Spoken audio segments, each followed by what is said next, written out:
오늘 우리에게 새날을 주신 하나님을 찬양하겠습니다. 찬송가 374장 찬양합니다.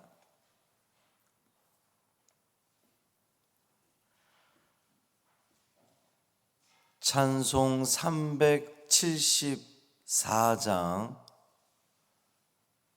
나의 믿음 약할 때 찬양함으로 새벽 기도회를 시작하겠습니다. 나의 믿음 약할 때에 주가 붙드네. 마귀 나를 꾀일 때 주가 붙드네. 나를 붙드네. 나를 붙드네. 사랑하는 나의 주 나를 붙드네. 우리 구주 아니면 서지 못하네. 나의 사랑 식을 때 주가 붙드네. 나를 붙드네. 나를 붙드네. 사랑하는 나의 주 나를 붙드네. 나를 귀히 보시고 항상 붙드네. 구원 얻은 사람을 항상 붙드네. 나를 붙드네. 나를 붙드네. 사랑하는 나의 주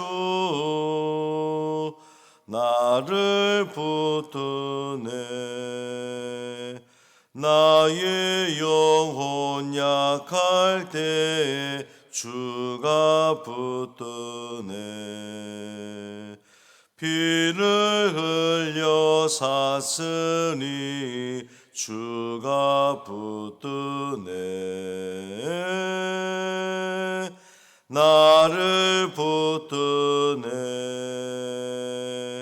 나를 붙드네. 사랑하는 나의 주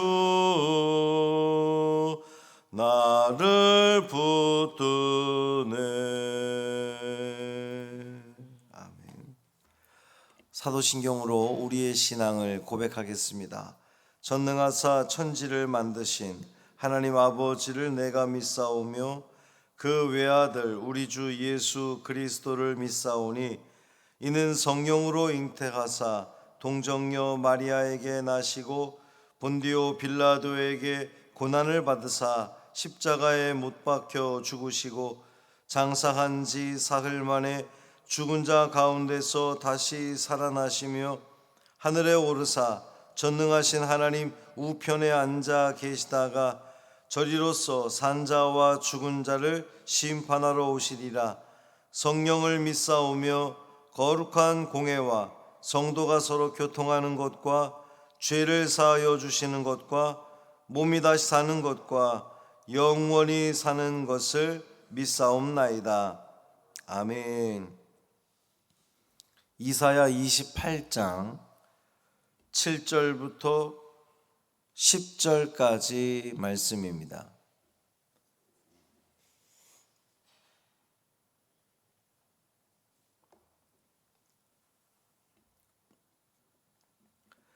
이사야 28장 7절부터 10절까지 말씀 함께 읽겠습니다. 그리하여도 이들은 포도주로 말미암아 옆걸음치며 독주로 말미암아 비틀거리며 제사장과 선지자도 독주로 말미암아 옆걸음치며 포도주에 빠지며 독주로 말미암아 비틀거리며 환상을 잘못 풀며 재판할 때에 실수하나니 모든 상에는 토한 것 더러운 것이 가득하고 깨끗한 곳이 없도다. 그들이 이르기를 그가 누구에게 지식을 가르치며 누구에게 도를 전하여 깨닫게 하려는가? 젖떨어져 품을 떠난 자들에게 하려는가? 대저 경계에 경계를 더하며 경계에 경계를 더하며 교훈에 교훈을 더하며 교훈에 교훈을 더하되 여기서도 조금 저기서도 조금 하는구나 하는도다. 아멘. 이 말씀 하나님 말씀입니다. 오늘도 주님의 은총 아래 참 평강을 누리시는 복된 하루 되시기를 주님의 이름으로 축원합니다. 쇠잔에 가는 꽃과 같이 그 파멸로 치닫는 이 북이스라엘, 이제 에브라임이라고 표현되어 있고, 이제 그게 사마리아 도성을 이야기하는 것인데, 그 파멸을 향해 치닫고 있는 사마리아 도성을 바라보는 것도 참 안타까운 일이었는데, 선지자가 더더욱 안타까웠던 것은 그 북이스라엘과 마찬가지로 타락의 길을 걷는 남유다, 또 남유다의 종교 지도자들을 보면서 그렇게 안타까웠던 겁니다. 이 1절부터 6절까지는 우리가 어제도 확인했지만 에브라임, 그러니까 에브라임, 사마리아, 북이스라엘, 이 다 이제 다 같은 말이라고 보시면 된다 그랬죠.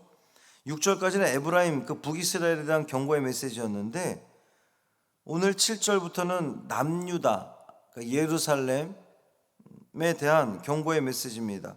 우리말 성경에서는 그것이 구분이 잘 되지 않죠. 7절을 아무리 봐도 7절, 8절, 9절, 10절 다 봐도 남유다라는 혹은 예루살렘이라는 표현이 전혀 없기 때문에 이것이 남유다에 대한 경고의 메시지인 것이 알 수가 없는데, 이게 우리말 성경을 보면 알 수가 없지만 원어를 보면 그리하여도 이들은 이것을 직역을 해보면 이 사람들도 역시 이렇게 번역이 되는 거예요. 그러니까 북이스라엘뿐만 아니라 이 사람들도 역시, 그러니까 남유다 사람들을 지칭하는 거다, 예루살렘을 지칭하는 거다, 이렇게 보시면 됩니다. 그러니까 북이스라엘의 죄악이 뭐라 그랬어요? 이 본문에 의해서는 28장에 의해서는 술 취하고 교만하는 것, 그것이 북이스라엘의 죄였는데 남유다 사람들도 역시 똑같이 술 취하고 교만했다, 이렇게 읽으면 됩니다.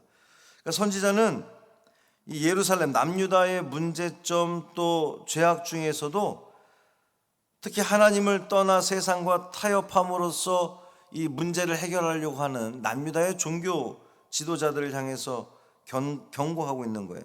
만약 그들이 돌이키지 않을 경우에 그들에 대한 하나님의 그 심판은 예정하신 대로 진행될 것이다 라는 것을 선포한 겁니다.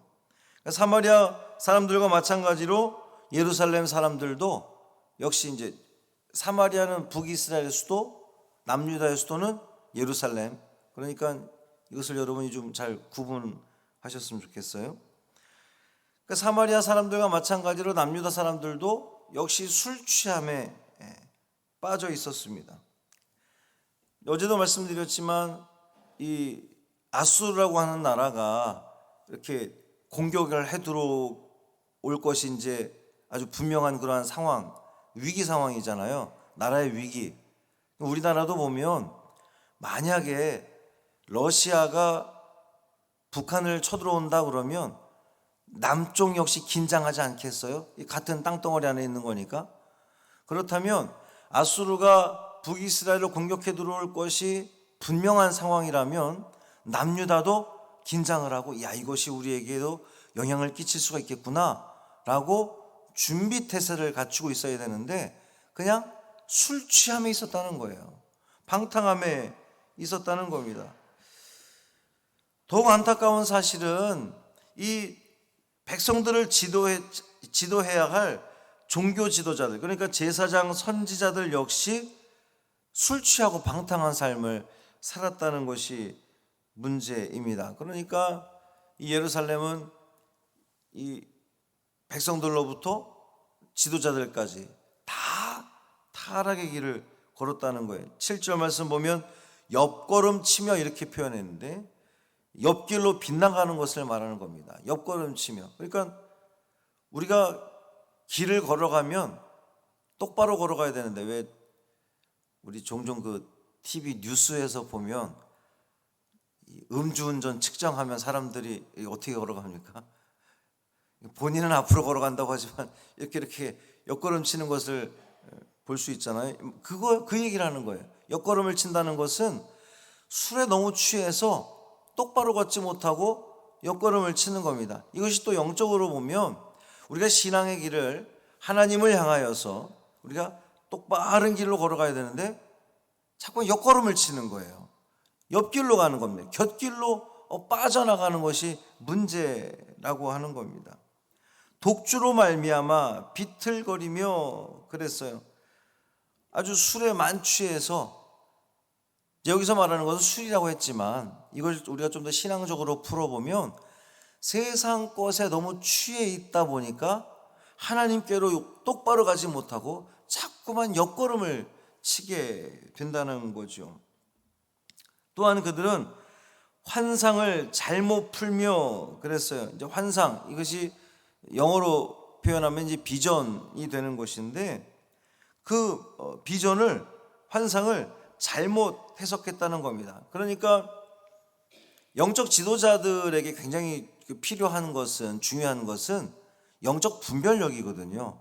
이것이 하나님 보시기에 정말 옳은 일인지 그른 일인지를 백성들에게, 오늘날로 하면 목사들이나 또 장로들이 영적 분별력을 가지고 이것은 어떻게 하는 것이 정말 하나님을 위한 일이냐, 이거 신앙을 위한 일이냐를 우리 성도들에게 안내를 해야 되잖아요. 올바로 똑바로 안내를 해야 되는데 그것을 잘못 해석한다는 거예요.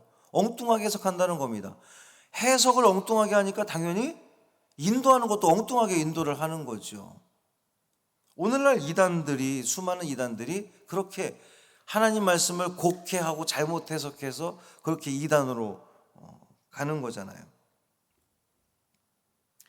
또 그들은 재판할 때 실수했다 그랬어요. 이제 당시의 종교 지도자들은 단순히 이 예배만 인도하는 것이 아니라 판결하는 일까지도 감당을 했단 말이죠. 그러니까 옳고 그름을 판단을 잘 해야 되는데 제대로 판단하지 못하고 술에 취한 상태에 있어서 그릇된 판단을 한다는 겁니다. 실수한다는 거죠. 그 술 취함의 정도가 어느 정도였냐 하면 술잔치를 벌인 곳에 토한 것, 더러운 것이 가득했다는 겁니다. 얼마나 부패하고 더러웠는지를 알려주는 그러한 대목입니다. 근데 이런 그 선지자의 경고에 대해서 이사야 선지자가 니들 남유다 예루살렘 종교 지도자들 똑바로 서야 돼, 똑바른 길을 걸어가야 돼, 곁길로 가면 안 돼, 비틀거리면 안 돼, 술 취하면 안 돼 라고 이야기를 했는데 그 말에 대해서 이 예루살렘 종교 지도자들은 이사야 선지자의 말씀을 듣지 않았다는 거예요. 그것을 우습게 여겼다는 겁니다. 9절 말씀 보면 그들이 이르기를 그가 누구에게 지식을 가르치며 누구에게 도를 전하여 깨닫게 하려는가? 아니, 그가 누군데 우리를 가르치려 드는 거야? 이렇게 지금 나온다는 거예요. 젖떨어져 품을 떠난 자들에게 하려는가? 우리는 이미 다 알고 있는 내용을 이사야 선지자가 그렇게 왜 가르치려 드느냐? 그렇게 따지고 드는 겁니다.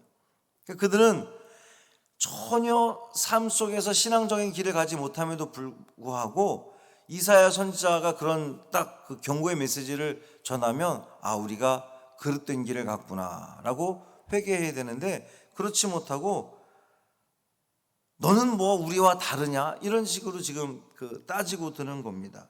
또 그 이사야의 훈계를 흉내내면서 조롱했어요. 10절 말씀 보면 대저 경계를 더하며 경계를 더하며 교훈에 교훈을 더하며 교훈에 교훈을 더하되, 이것이 아이들이 이제 이렇게 말이 이제 막 말을 배우는 아이들이 웅얼웅얼대는 것처럼 그걸 흉내낸 거예요. 예루살렘 종교 지도자들이 이것을 굳이 오늘날 비유를 하자면, 제가 강단에서 설교를 탁 했는데 너나 잘하지 이런 식으로 그렇게 웅얼웅얼대면서 지금 그 선지자를 조롱하는 그러한 모습이었다는 거예요. 이게 그 원어를 보면 차울라차우 카울라카우 이런 그 의성어를 써가면서 조롱한 겁니다. 사랑하는 성도 여러분, 여러분을 위한 하나님의 말씀이 선포될 때에 내 마음에 들지 않는다고 함부로 그것을 판단하거나 평가해서는 안 됩니다. 하나님 말씀은 평가하는 것이 아니라 순종하는 거예요. 하나님 말씀은 이건 누구 들으라는 얘기야, 이건 누구 들으라는 얘기야, 이렇게 평가하고 판단하고 내가 교통정리하는 것이 아니라 그저 순수하게 받아들이는 겁니다. 만약에 선포된 말씀이 그릇된 말씀일 경우에는 하나님께서 글을 치실 거예요. 그러니까 여러분들은 그저 하나님 말씀에 순종하시길 바랍니다. 평가하거나 재단하거나 판단하지 마시고 그저 순수하게 받아들이시는 겁니다. 이사야 당시 북이스라엘이나 남유다 지도자들이 이사야를 통해 하나님께서 주신 말씀을 그들이 귀담아 들었다면 그들은 멸망하지 않았을 수도 있습니다. 그런데 종교 지도자들까지 그렇게 타락하고 또 경고의 메시지가 선포됐음에도 불구하고 이사야 선지자를 조롱하고 비난함으로 말미암아 회복의 길을 거절하고 끝간데 없는 그 추락의 길로 떨어지고 말았다는 사실이에요. 오늘 하루 우리의 삶도 우리가 주님 말씀을 읽고 주님 말씀을 들을 때에 나를 위해서 주신 말씀이다 라는 그 믿음을 가지고 우리 계속해서 받아들이고 순종함으로 말미암아 하나님께서 우리에게 바라시는 그 신앙의 길, 똑바른 신앙의 길, 옆걸음 개걸음 치듯 걸어가는 것이 아니라 신앙의 길을 온전히 걸어가는 우리 믿음의 성도들 되시기를 주님의 이름으로 축원합니다. 살아계신 아버지 하나님 감사합니다. 오늘도 말씀을 통하여 깨닫게 하시니 감사합니다.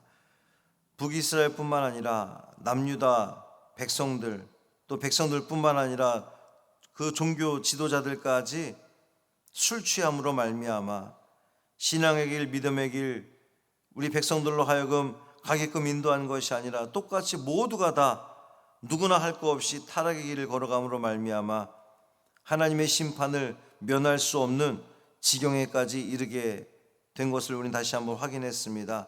주여, 우리의 삶, 우리의 신앙을 돌아보게 하여 주옵소서. 우리 역시 하나님 말씀이 선포될 때에 그 말씀이 나에게 주시는 말씀으로 받아들이고 있는지, 혹은 내가 이러쿵 저러쿵 참견하며 판단하고 있는 것은 아닌지 돌아보게 하여 주옵시고, 주께서 나를 위해서 나를 사랑하셔서 주시는 그 선포되는 그 말씀들을 통하여서 아멘으로 순종케 하시고 순수하게 받아들이게 하시고, 그래서 내 삶 가운데 그 말씀이 영향력 끼침으로 말미암아 우리의 신앙이 똑바른 길, 하나님을 향하여 온전한 길 걸어갈 수 있는 우리 믿음의 성도들 되게 하여 주옵소서. 오늘 금요일입니다. 금요기도에 모여서 성도들이 함께 찬양하고 기도할 때에 주님 함께하여 주옵시고 성령의 충만함, 뜨거운 시간 될 수 있도록 은혜를 더하여 주옵소서. 우리 주 예수 그리스도의 이름으로 축복하며 기도합니다. 아멘. 하늘에 계신 우리 아버지여, 이름이 거룩히 여김을 받으시오며 나라가 임하시오며 뜻이 하늘에서 이루어진 것 같이 땅에서도 이루어지이다. 오늘 우리에게 일용할 양식을 주시옵고 우리가 우리에게 죄 지은 자를 사하여 준 것 같이 우리 죄를 사하여 주시옵고 우리를 시험에 들게 하지 마시옵고 다만 악에서 구하시옵소서. 나라와 권세와 영광이 아버지께 영원히 있사옵나이다. 아멘.